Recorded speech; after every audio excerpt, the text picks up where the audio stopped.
अलक्ष लक्ष लक्ष पाप लक्ष सार सायुधम ततस्तु जीव जंतु तंतु भुक्ति मुक्तिदायकम् विरंचि विष्णु शंकर सखीय धाम वर्मदे त्वदीय पाद पंकजं नमामि देवी नर्मदे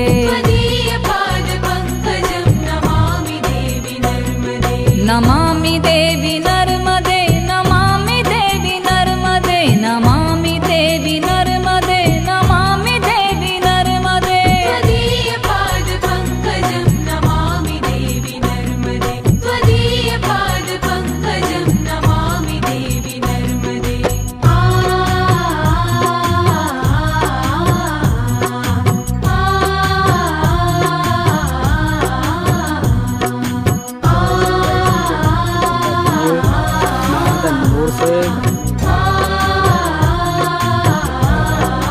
Namanya ke dर्शन होय, kita